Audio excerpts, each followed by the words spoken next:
Muy bien, pues hoy concluimos con la serie que empezamos hace un par de meses,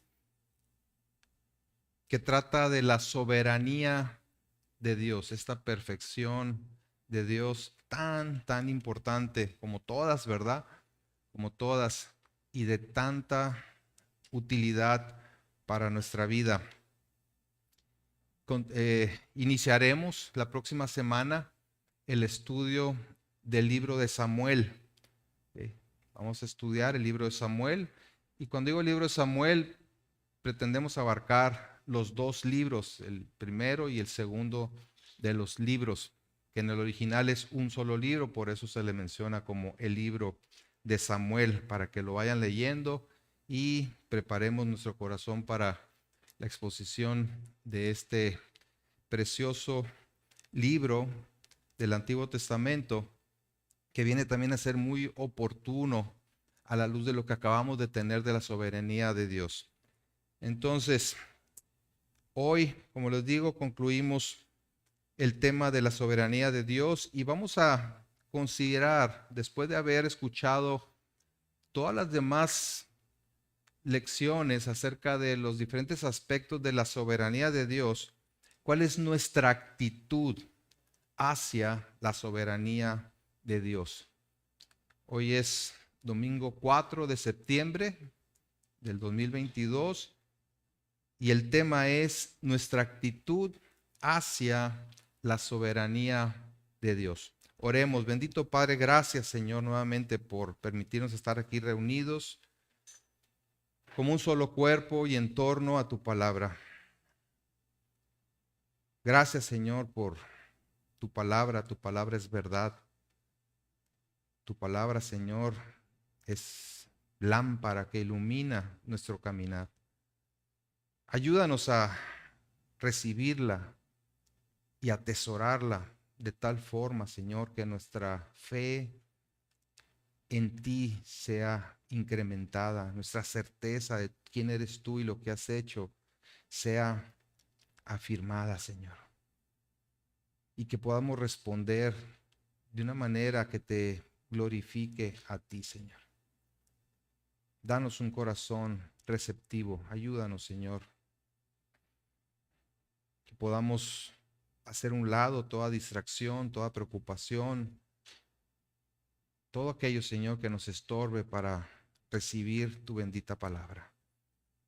Te damos a ti la gloria y la honra hoy por los siglos. Amén y amén. Escuchen estas palabras, están en la Biblia. Quiero que las escuchen. Dice: y bendije al Altísimo, y alabé y glorifiqué al que vive para siempre, cuyo dominio es sempiterno y su reino por todas las edades. Todos los habitantes de la tierra son considerados como nada, y él hace según su voluntad en el ejército del cielo y en los habitantes de la tierra, y no hay quien detenga su mano y le diga: ¿qué haces? Parecería que esta declaración proviene de una persona sumamente piadosa, conocedora de Dios, de sus perfecciones. Pero en realidad fue el rey Nabucodonosor quien lo dijo. No solamente el hombre más poderoso de aquellos tiempos, de su época, sino el más soberbio quizás que haya existido en toda la historia. El mismo hombre que mandó hacer una estatua de sí mismo para que todos se inclinaran y adoraran ante ella. Y que por haberse negado a hacerlo, aquellos 3 hebreos fueron metidos al horno de fuego. Conocen la historia, ¿verdad?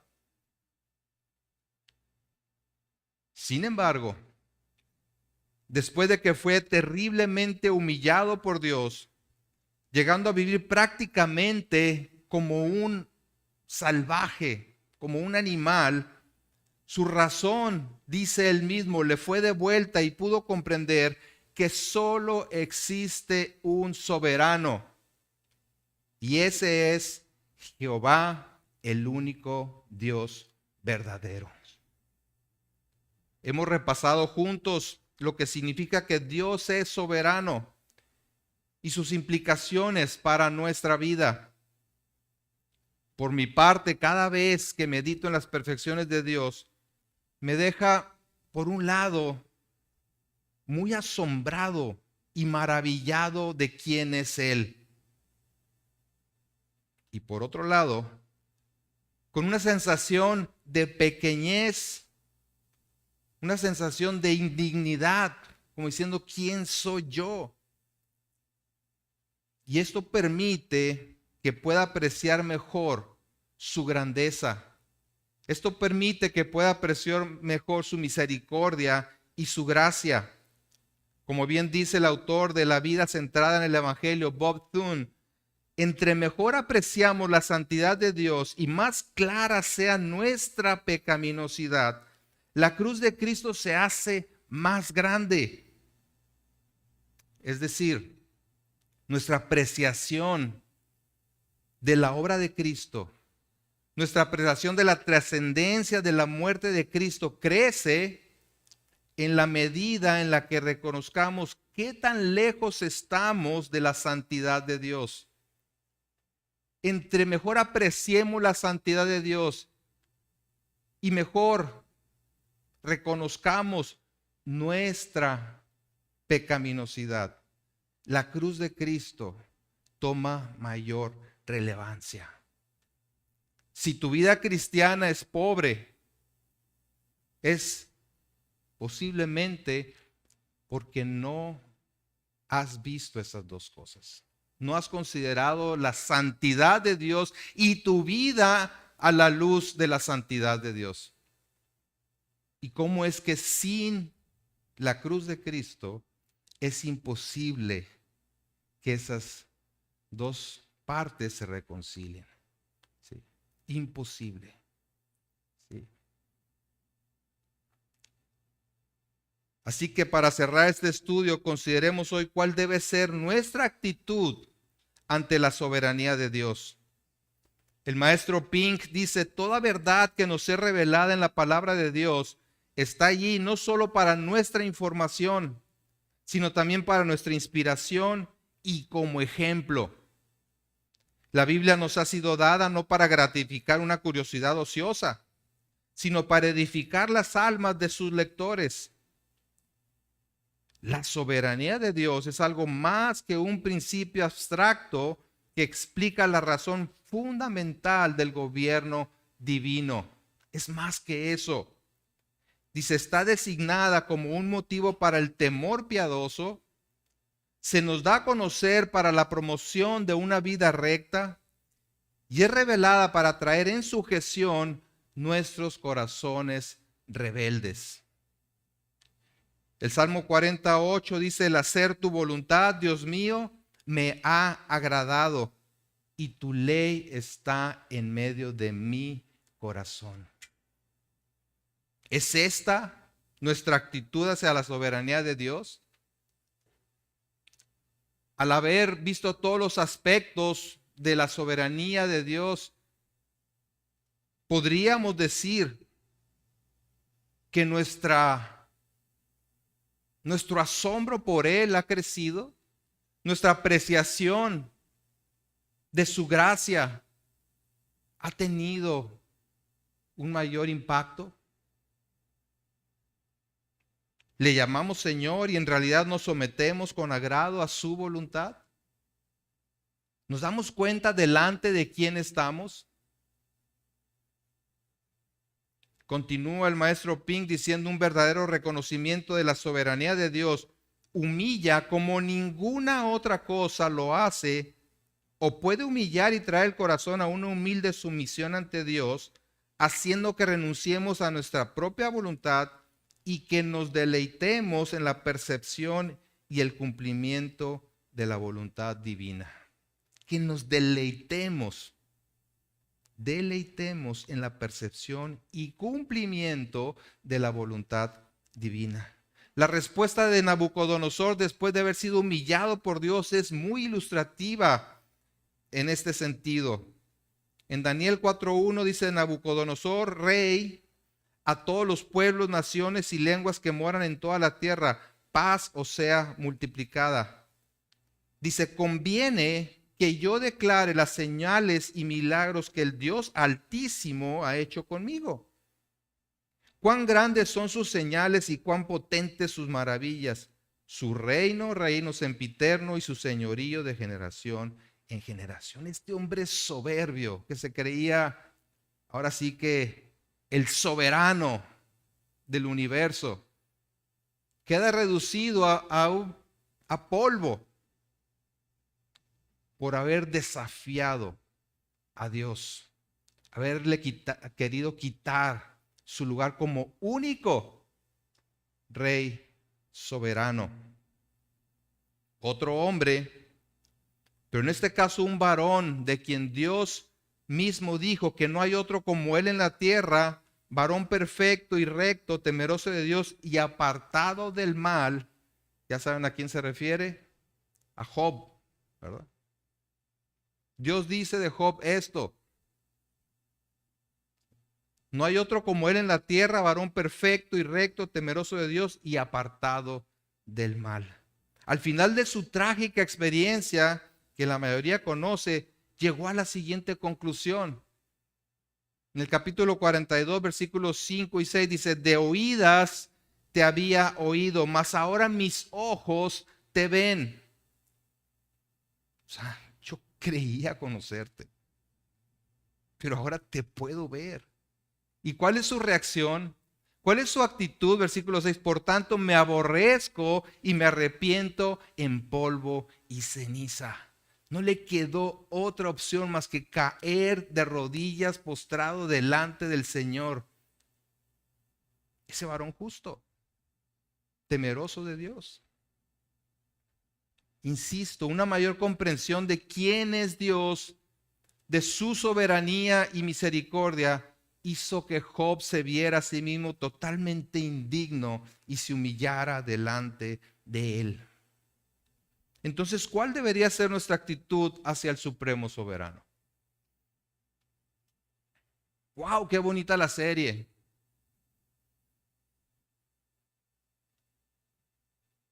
Tengo más información, conozco más acerca de la soberanía de Dios. Bien, pero ¿cómo vas a responder? ¿Cómo voy a responder ante eso? Y eso es lo que Dios realmente espera de cada uno de sus hijos. Veamos que en primer lugar, nuestra actitud debe ser la de un temor piadoso, un temor reverente. Es eso que nos lleva a reconocer su perfecta santidad y por otro lado nuestra condición totalmente indigna delante de Él. La visión del profeta Isaías es un claro ejemplo de eso. Si vamos ahí a Isaías capítulo 6, Isaías 6.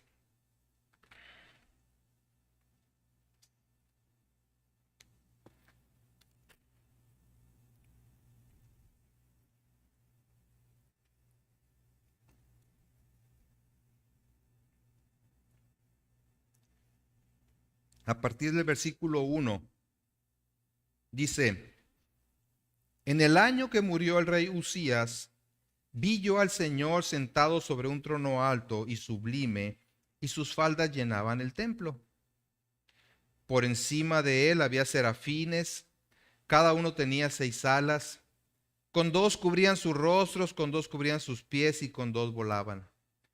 Y el uno al otro daba voces diciendo, Santo, Santo, Santo, Jehová de los ejércitos, toda la tierra está llena de su gloria. Y los quiciales de las puertas se entremecieron con la voz del que clamaba, y la casa se llenó de humo. Esta visión del rey, del profeta, sentado sobre un trono alto y sublime de su perfecta santidad, provocó en Isaías una respuesta de total indignidad. Él ve al soberano, al rey sentado en su trono, en perfecta santidad. Y dice, versículo 5, entonces dije, ay de mí, que soy muerto, porque siendo hombre inmundo de labios y habitando en medio de pueblo que tiene labios inmundos, han visto mis ojos al Rey Jehová de los ejércitos. No soportó el ver, el apreciar la santidad de Dios.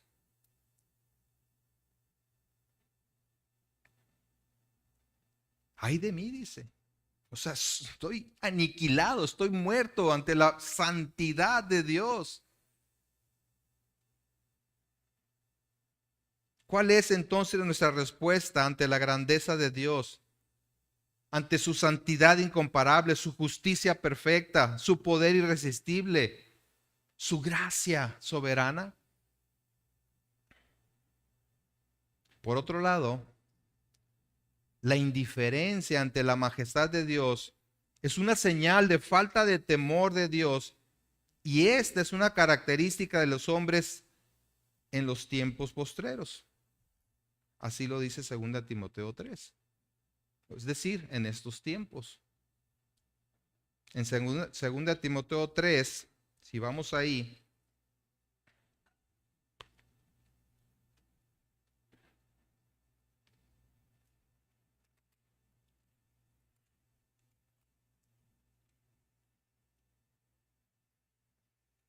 Pablo, instruyendo a su discípulo Timoteo, le dice: tienes que saber algo, tienes que tener en cuenta algo.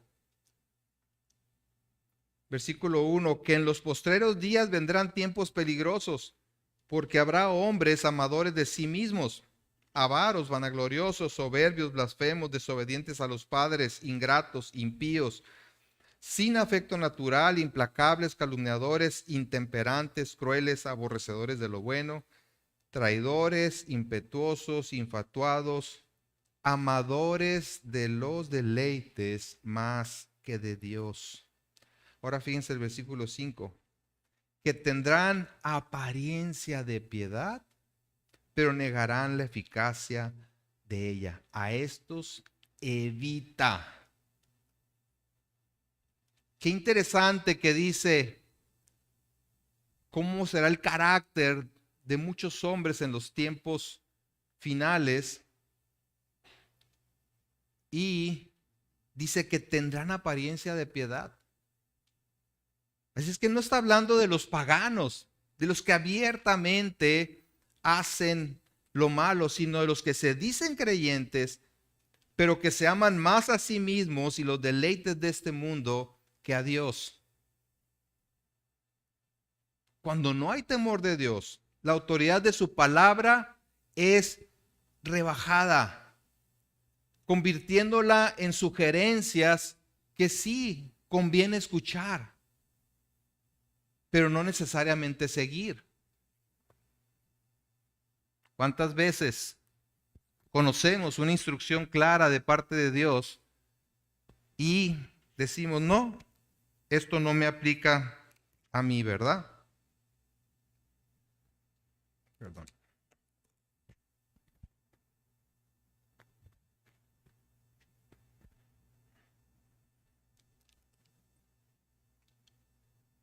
En Juan 6:60 dice: al oírlas, o sea, al oír las palabras de Jesús, muchos de sus discípulos dijeron: dura es esta palabra, ¿quién la puede oír? Sabiendo Jesús en sí mismo que sus discípulos murmuraban de esto, les dijo: ¿esto les ofende? Dura es esta palabra, ¿quién la puede oír? ¿Verdad? Esa era la actitud de muchos cuando escuchaban las palabras de Jesús. Ay, qué exigente, ¿verdad? De nuevo, ¿por qué la autoridad de las Escrituras ha sido tan tristemente rebajada en la actualidad? ¿Por qué incluso entre aquellos que profesan ser el pueblo del Señor hay tan poca sujeción real a su palabra y sus preceptos son tan poco apreciados y tan rápidamente descartados?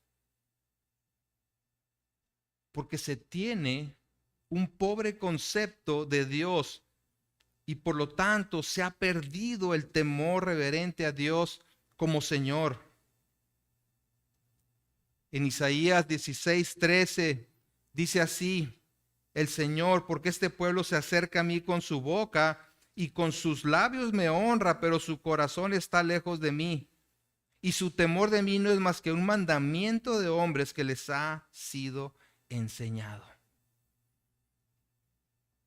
Así como los fariseos, ¿verdad? Que decían y no hacían. La actitud que Dios espera es la de un verdadero temor de reverente, como dice en Isaías 66:2. Hace rato orábamos conforme a este pasaje. Mi mano, dice el Señor, hizo todas estas cosas, y así todas estas cosas fueron, dice Jehová. Pero miraré a aquel que es pobre y humilde de espíritu y que tiembla a mi palabra. Esa es la actitud que deberíamos de tener ante la palabra de Dios. Y nada fomentará más este temor piadoso que el reconocimiento de la soberanía de Dios. Y qué mayor ejemplo que el temor de reverente de Cristo. En Hebreos 5:7 dice: y Cristo en los días de su carne, es decir, como hombre, ofreciendo ruegos y súplicas con gran clamor y lágrimas al que le podía librar de la muerte, fue oído a causa de su temor reverente. Fue precisamente su temor reverente lo que lo llevó a decir en la tentación, en el desierto: escrito está. Escrito está. Al Señor tu Dios adorarás y a Él solo servirás. Eso habla de una respuesta de alguien que teme al Señor. Y un genuino temor de Dios necesariamente conducirá a la obediencia. Así que en segundo lugar, ¿cuál debería ser nuestra actitud hacia la soberanía de Dios? En primer lugar, temor de Dios, ¿verdad? Un temor piadoso. En segundo lugar, obediencia. Una visión correcta de Dios promueve estas dos cosas. Produce un caminar obediente. Y claro, en su estado natural, cuando no ha sido regenerado, el hombre está lleno de un sentido de su propia importancia.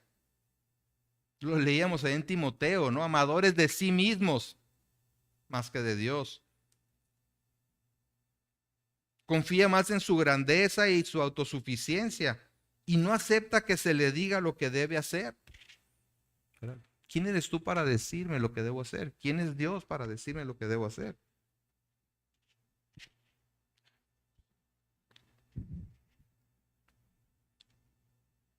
Si no hay rendición a la soberanía de Dios y su gran sabiduría, difícilmente habrá obediencia. Tenemos el ejemplo del rey Saúl, a quien muy pronto se le subió, ¿verdad? El ser poderoso, el ser rey, muy pronto se le subió y comenzó a tomar decisiones sin seguir las instrucciones expresas de Dios. Y por lo tanto fue reprendido, y no solamente reprendido, fue rechazado como rey. Vamos al primer libro de Samuel, capítulo 15.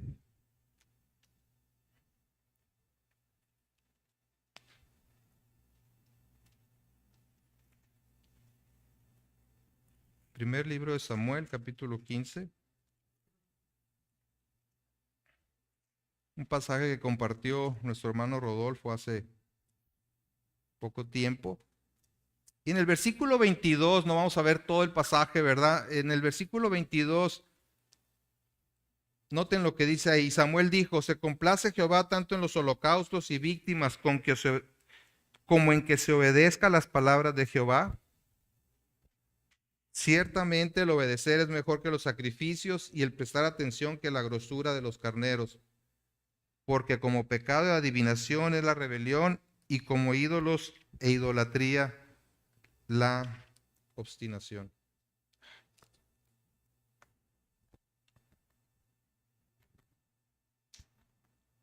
Perdón, esto se me anda moviendo mucho.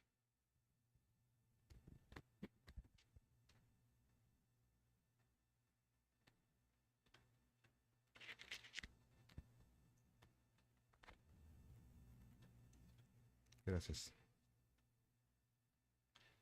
Se complace Jehová tanto en los holocaustos y víctimas como en que se obedezca a las palabras de Jehová.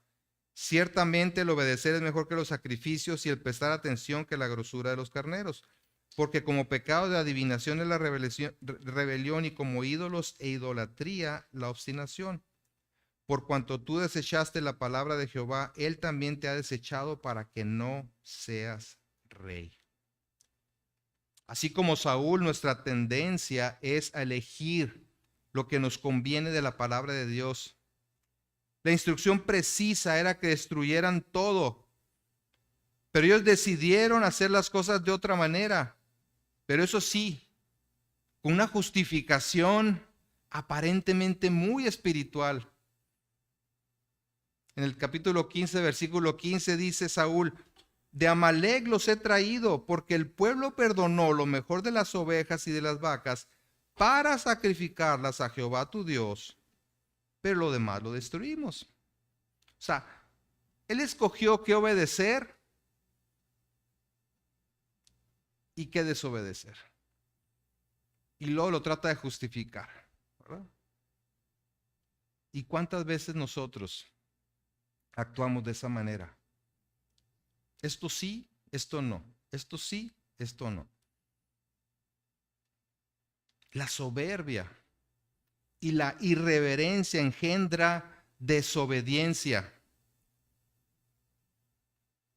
Escuchen las palabras de Faraón. ¿Quién es Jehová para que yo oiga su voz y deje ir a Israel? Yo no conozco a Jehová, ni tampoco dejaré ir a Israel.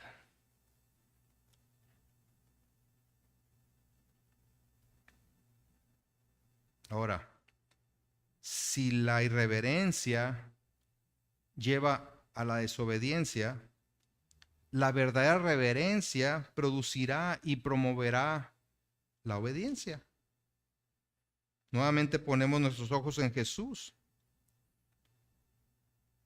Dice en Filipenses: el cual siendo en forma de Dios, no estimó el ser igual a Dios como cosa a que aferrarse, sino que se despojó a sí mismo, tomando forma de siervo, hecho semejante a los hombres, y estando en la condición de hombre, se humilló a sí mismo, haciéndose obediente hasta la muerte y muerte de cruz. Haciéndose obediente hasta cumplir con su misión. Filipenses 2 del 6 al 8. Como el siervo perfecto, Jesús rindió completa obediencia a su Padre. Y tengamos en cuenta que de no haber sido obediente hasta la muerte, no se habría completado nuestra redención. Simplemente no tendríamos el perdón de nuestros pecados por su muerte vicaria en la cruz, su muerte en nuestro lugar. Además, la muerte de Jesús no fue un evento circunstancial, algo que sucedió porque así se presentaron las cosas, sino que fue algo planeado desde la eternidad, pero requería la obediencia del Hijo de Dios. En Juan 6:38 dice: porque he descendido del cielo. Son palabras de Jesús y dice: porque he descendido del cielo, no para hacer mi voluntad, sino la voluntad del que me envió. Y en Juan 10:17 dice: por eso me ama el Padre, porque yo pongo mi vida para volverla a tomar. Nadie me la quita, sino que yo de mí mismo la pongo. Tengo poder para ponerla y tengo poder para volverla a tomar. Este mandamiento recibí de mi Padre. Y esto habla no tan solo de una obediencia externa, sino de una sumisión completa a la voluntad del Padre. Y eso nos lleva a la tercera respuesta que debemos tener hacia la soberanía de Dios: un temor piadoso, obediencia y una sumisión total. Porque podemos obedecer, pero externamente. Pero la respuesta correcta es de una sumisión completa, con un corazón dispuesto, conforme a la voluntad de Dios. Hay un sometimiento que es un tanto, digamos, resignado, ¿verdad? Nuestra actitud debe ser la de un sometimiento con aceptación gozosa, sin murmuraciones, sin queja. Es decir, no se trata solamente de decir, sí, está bien, pues lo voy a hacer. ¿Han escuchado eso por ahí? Sí, lo han escuchado. Sí.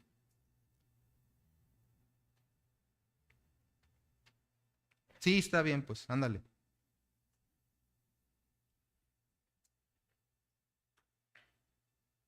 Pero en el fondo, estar murmurando o rezongando por tener que obedecer. Y es casi natural, ¿verdad? Quejarnos ante las aflicciones, ante las pérdidas, ante la falta de logros que nos hemos planteado. ¿Por qué? Porque somos propensos a pensar que merecemos lo mejor. Si yo sirvo al Señor y porque soy su hijo, ¿no debería recibir solo cosas buenas? ¿Sí? En ese caso, Job, de quien la Biblia dice que era hombre perfecto y recto, un hombre justo, temeroso de Dios, debió haber recibido puras cosas buenas.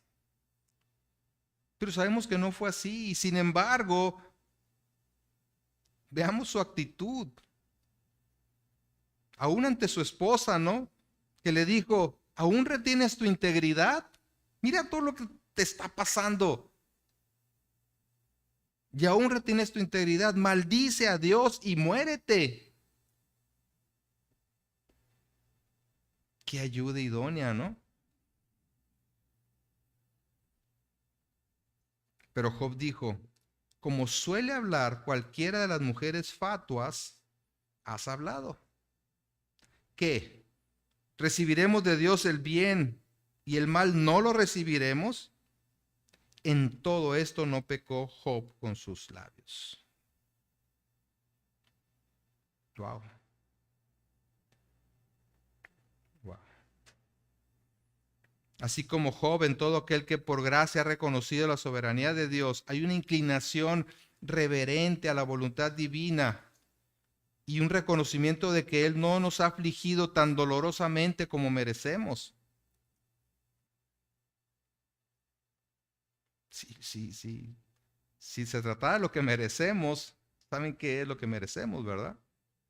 La condenación eterna, el lago de fuego, eso es lo que merecemos.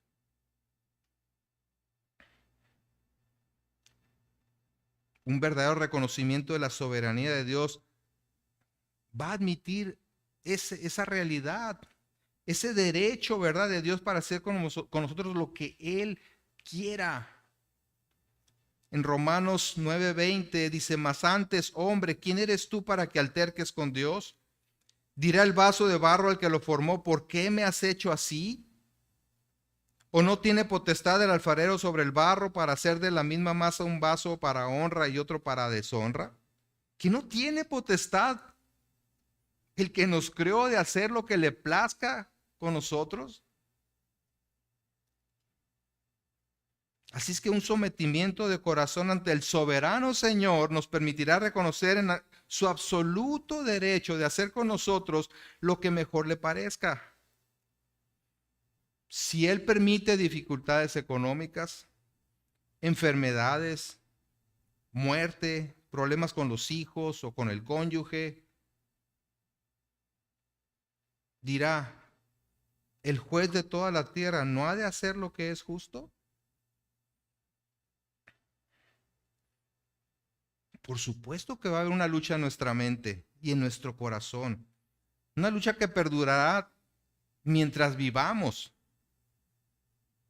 Sin embargo, meditar en la soberanía de Dios nos ayudará a reconocer que su voluntad es agradable y perfecta.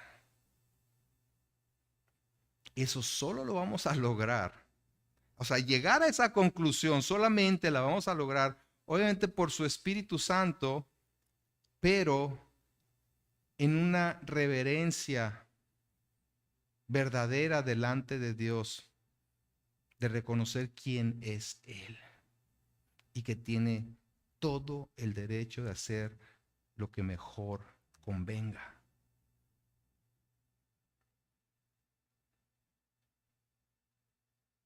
Entonces podremos orar diciendo desde el corazón, hágase tu voluntad. Es fácil, ¿verdad? Repetir la oración del Padre Nuestro. Hágase tu voluntad. Pero a ver, ¿estamos dispuestos a aceptar su voluntad?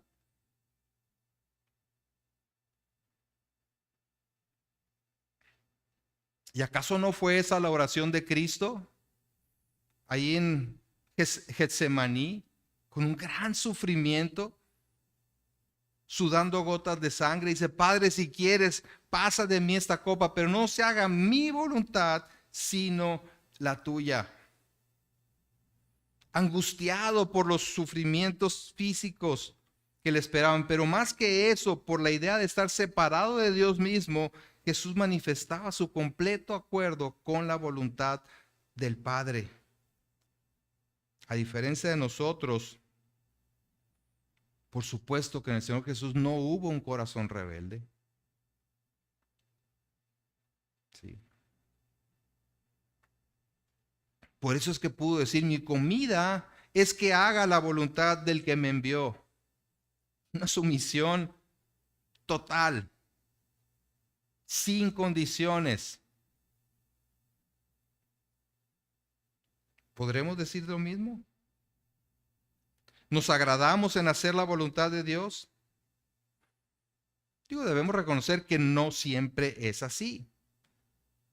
Y por lo tanto, como les digo, es necesario orar con mayor fervor y meditar en quién es Dios, para que nuestro corazón sea sometido voluntariamente a quien llamamos nuestro Señor. Es en esta actitud que comienza a fluir un profundo agradecimiento a Dios. Así que nuestra actitud ante la soberanía de Dios, además, debe ser de profundo agradecimiento y gozo. Sometimiento completo, pero con profundo agradecimiento y gozo.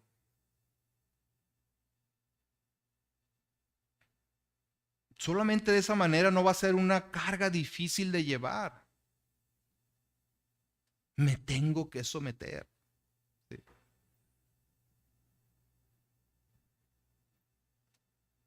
Va a ser una respuesta de gozo interno, sabiendo que Él es más sabio que uno mismo. Implica, como dice en Filipenses 4:4, regocijaos en el Señor siempre. Otra vez les digo, regocijaos en el Señor, vuestra gentileza sea conocida de todos los hombres, el Señor está cerca. Es tener la actitud del profeta Habacuc, manifestando plena confianza en el Señor, aún ante la adversidad, ante las situaciones más difíciles. Vamos a Habacuc 3. En el Antiguo Testamento, profetas menores.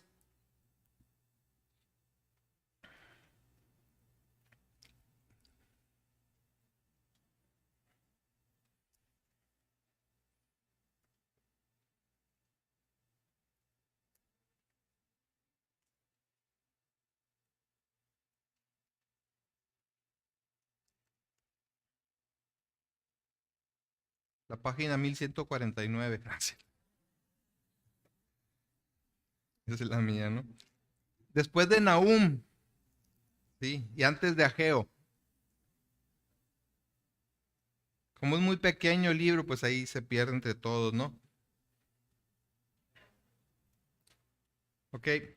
Fíjense bien, Habacuc 3:17.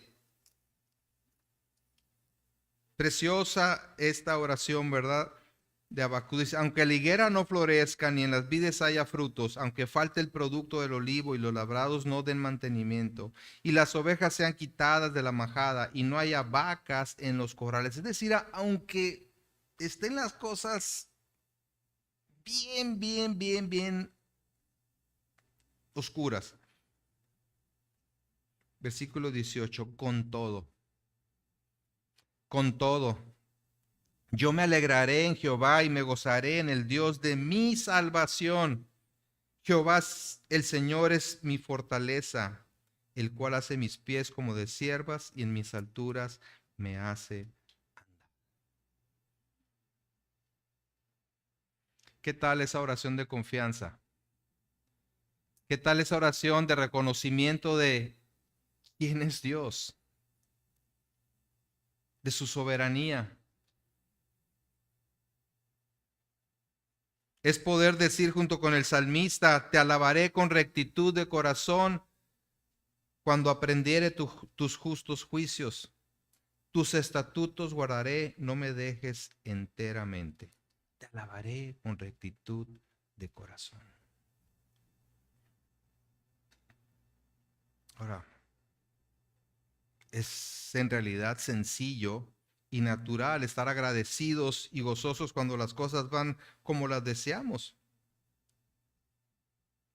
Pero ¿qué si no van de acuerdo a nuestros deseos, a nuestros planes, a nuestras expectativas? ¿Veo la mano de Dios en estas cosas?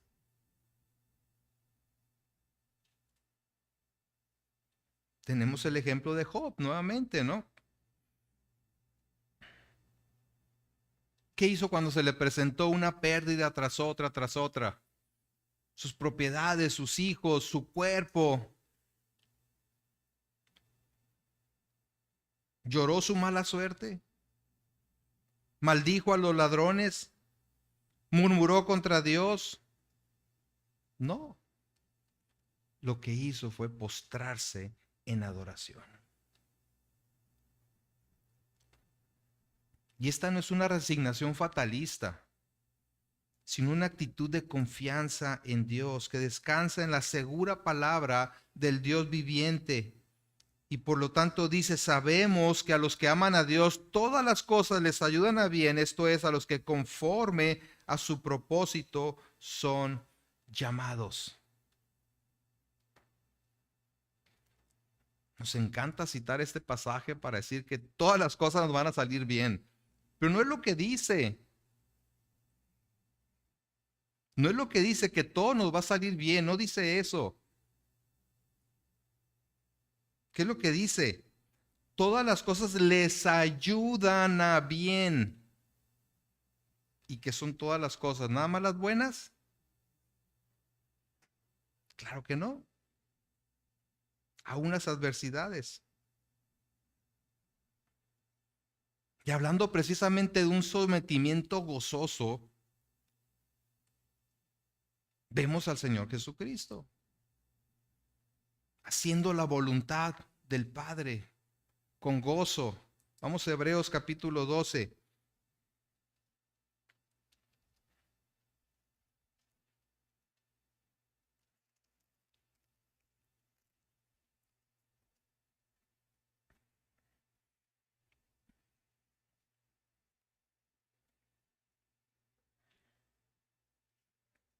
Hebreos 12, versículo 1 al 3 dice, por tanto, nosotros también, teniendo en derredor nuestro tan grande nube de testigos, despojémonos de todo peso y del pecado que nos asedia y corramos con paciencia la carrera que tenemos por delante. Puesto los ojos en Jesús, el autor y consumador de la fe, el cual por el gozo puesto delante de él sufrió la cruz, menospreciando el oprobio, y se sentó a la diestra del trono de Dios. Considerad aquel que sufrió tal contradicción de pecadores contra sí mismo, para que vuestro ánimo no se canse hasta desmayar. Por el gozo puesto delante de él, él perseveró aún ante la peor humillación, aún ante mayor dolor con tal de recibir el gozo de cumplir la voluntad del Padre. Estamos hablando de aquel por quien todo fue hecho y para quien todo fue hecho. Y aún así, en los días de su humillación aquí en la tierra y frente a su rechazo, se inclinó con gratitud y gozo ante la voluntad del Señor de los cielos y la tierra.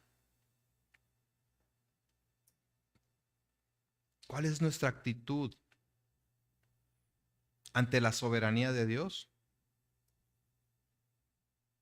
Finalmente, consideremos que debe producir en cada uno de nosotros una actitud de adoración reverente. Recuerden Nabucodonosor. ¿Sí? ¿Cuál fue su actitud al final? No solamente reconocer que Dios estaba por encima de él, sino que merecía todo el reconocimiento.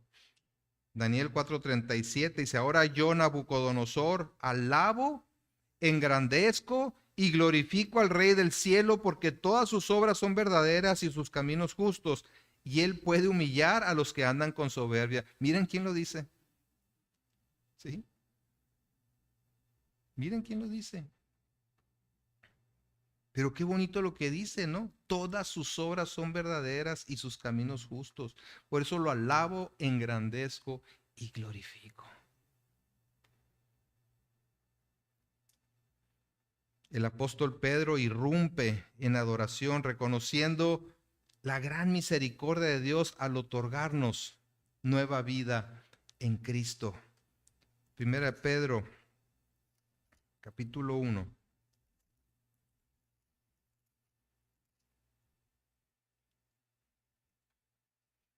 Versículo 3.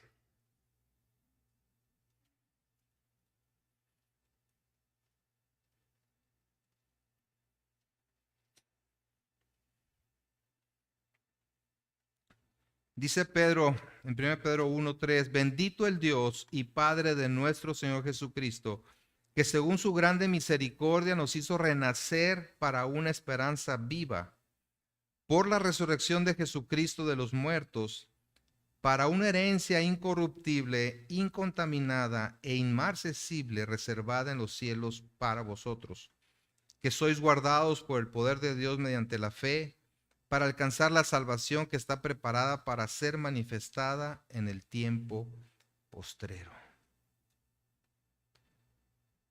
El Dios soberano, el Rey del universo, descendió a este mundo haciéndose hombre y lo hizo para salvarnos.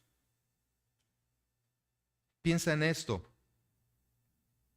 No hay ni una sola razón, ni una sola razón, ni un solo mérito en ti mismo para que Dios te tuviera que salvar.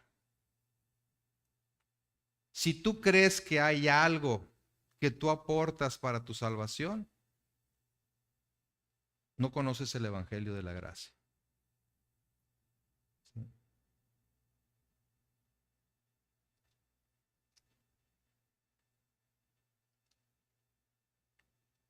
Todo se debe a su gracia, a su grande misericordia, que ha provisto el medio de salvación en Cristo, quien vino a este mundo a vivir la vida santa y justa que ni tú ni yo podíamos vivir. Y en esa condición, habiendo vivido una vida perfecta, morir en la cruz para expiar nuestros pecados, para pagar el precio que nos correspondía pagar a nosotros, el justo por los injustos. Por eso dice en 2 Corintios 5:21, al que no conoció pecado, por nosotros lo hizo pecado, para que nosotros fuésemos hechos justicia de Dios en él. El que no tenía pecado fue cargado con nuestro pecado para recibir su justicia.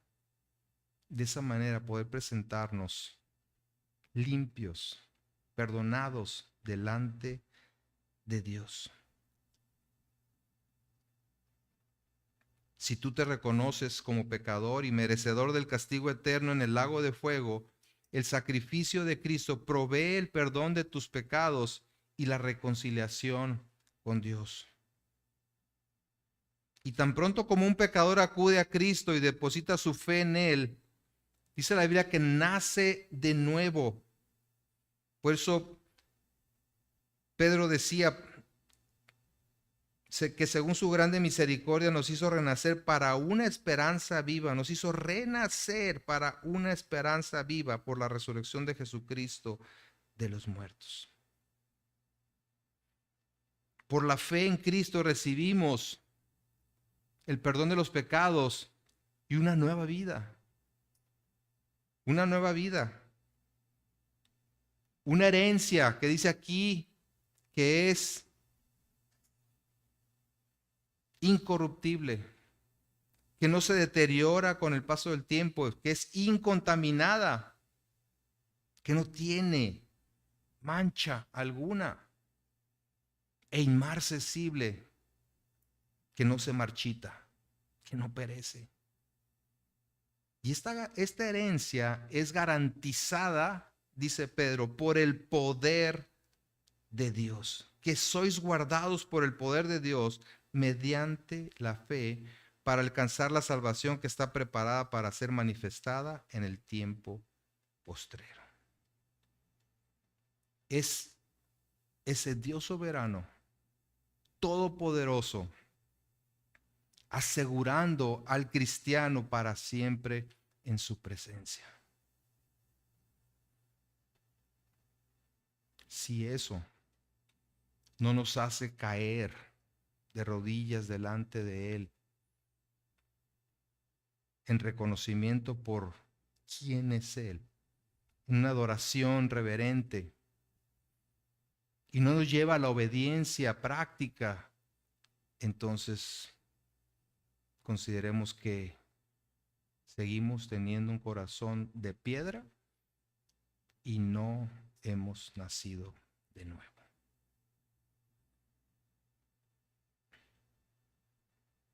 Pero Dios, esos son los benditos peros, ¿no?, de la Escritura, que es rico en misericordia, por su gran amor con que nos amó, nos dio vida juntamente con Cristo. En Él, en Cristo, tenemos vida. Vamos a participar de la cena del Señor y precisamente es lo que vamos a celebrar cada vez que lo hacemos. Estamos haciendo memoria de que el sacrificio de Cristo, por el sacrificio de Cristo, nuestros pecados han sido perdonados. Por su sangre derramada, ahí en la cruz, nosotros podemos tener el perdón de los pecados y esa vida eterna a la que se refiere aquí el apóstol Pedro.